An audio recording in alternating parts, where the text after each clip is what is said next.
بسم اللہ الرحمن الرحیم، السلام علیکم۔ آپ دیکھ رہے ہیں جی سی ٹی وی اور پروگرام بہار رمضان میں آپ سب کو خوش آمدید کہتا ہوں۔ سامعین محترم، رمضان المبارک کا یہ جو مقدس مہینہ ہے بڑی خوبصورتی کے ساتھ اپنی منزل کی جانب گامزن ہے، اور کچھ ہی دنوں بعد یہ ہم سے جو ہے الوداع ہونے والا ہے۔ اور سامعین محترم، آج کے جو ہمارے سوالات ہیں وہ ڈاکٹر عباس صاحب سے ہم کریں گے۔ ڈاکٹر عباس صاحب، بہت شکریہ، ماشاءاللہ بڑا اچھا ساتھ رہا ہے آپ کا اور ہمارا بہار رمضان کی اس ٹرانسمیشن میں۔ میں چاہوں گا کہ فطرانے کے بارے میں تھوڑا سا آپ ہمارے جو ویورز ہیں ان کو بتائیں کہ فطرانہ کس پر فرض ہے اور اس کی فضیلت کیا ہے؟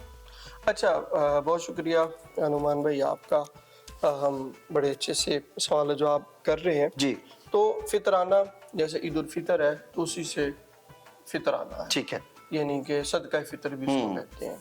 یہ جو رمضان کے اندر کوئی کمی بیشی ہو گئی روزہ رکھتے ہوئے، عبادت کرتے ہوئے، تو یہ اس کے متبادل کے طور پر ادائیگی کا حکم دیا گیا ہے۔ اچھا، یہ کس پر فرض ہے؟ جو صاحب نصاب ہے، یعنی کہ وہ شخص جس کے اوپر زکوٰۃ فرض ہے۔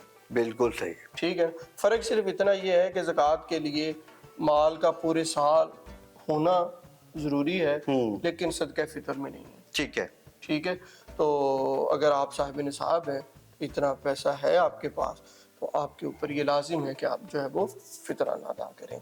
اچھا، فطرانہ آپ نے ایک ایک فرد کا دینا ہے، اچھا، چاہے وہ روزہ رکھتا ہے چاہے وہ روزہ نہیں رکھتا، ٹھیک، تو آپ نے ہر ایک کی طرف سے جو ہے وہ ایک بچہ، یعنی کہ عید سے ایک دن پہلے، یعنی کہ آخری جو رات تھی یا دن تھا روزہ تھا، اس دن بھی کوئی اگر بچہ اس دنیا میں آ گیا ہے، اللہ نے نعمت دی تو اس کی طرف سے بھی یہ ادائیگی ہو۔ اللہ تعالیٰ نے اس کے اوپر حکم دے دیا، ٹھیک، صحیح ہے۔ تو یہ تو اب کن کو دے سکتے ہیں؟ وہی جن لوگوں کو آپ زکوٰۃ دے سکتے ہیں، سب سے پہلے قریبی رشتہ دار ہیں، دوست احباب ہیں، تو ان کو آپ یہ دیں۔ اور اس کے متعلق ایک اور وضاحت کہ مختلف نصاب ہے، آپ گندم کے حساب سے بھی دے سکتے ہیں، جو کے حساب سے بھی دے سکتے ہیں، کھجور کے اعتبار سے بھی دے سکتے ہیں، کشمش کے اعتبار سے بھی آپ دے سکتے ہیں، تو یہ مختلف۔ اچھا، یہ کیونکہ حدیث کے اندر ان چیزوں کا تذکرہ ہے، تو کس کو گندم کے حساب سے دینا چاہیے، کس کو جو کے حساب سے دینا چاہیے، کس کو جو ہے وہ کھجور کے حساب سے دینا چاہیے، کس کو جو ہے وہ کشمش کے حساب سے دینا چاہیے، وہ ہے مالی حیثیت، مالی حیثیت کے، ٹھیک ہے، ٹھیک ہے۔ ہم اپنی مالی حیثیت دیکھ لیں۔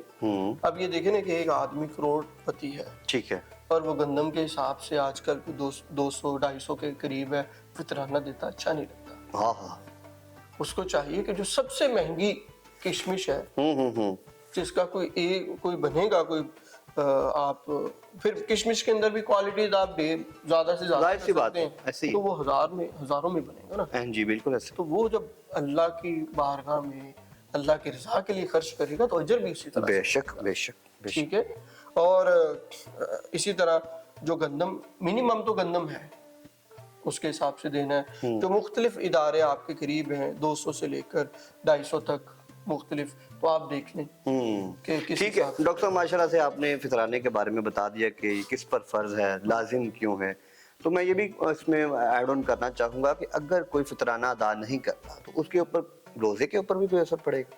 نہیں، دیکھیں، یہ تو وہی ادا کرے گا نا جو آپ کہہ لیجئے کہ جس کے اوپر فرض ہے، زکوٰۃ فرض ہے۔ جس کے اوپر زکوٰۃ فرض نہیں ہے اس پر صدقہ فطر بھی یہ کلیئر ہو گیا نا سوال، ٹھیک ہے۔ ہر ایک کے لیے نہیں ہے، ریپیٹ میں نے اس لیے کروایا تاکہ آڈینس کو کلیئر ہو جائے کہ اگر کوئی فطرانہ ادا نہیں کرتا لیکن اگر اس نے زکوٰۃ ادا کیا پھر فطرانہ لازم ہے، یہ اس کے لیے ہے جس پر زکوٰۃ فرض ہے، یہ اس کے لیے نہیں ہے۔ مثال کے طور پر ایک بڑی مشکل سے اپنی روزی روٹی ہی پوری کر رہا ہے تو وہ صدقہ فطر اس کے اوپر لازم نہیں۔ ہاں، اگر اس کو مسائل ہے وہ صدقہ فطر لے ضرور سکتا ہے۔ بالکل صحیح ہے، ٹھیک ہے۔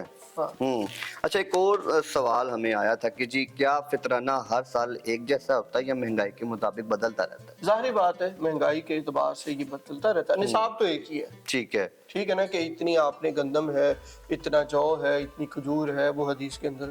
اور اسی کے ہاں جو ہمارے مفتیان کرام ہیں وہ ہر سال مہنگائی کو، ریٹس کو دیکھ کر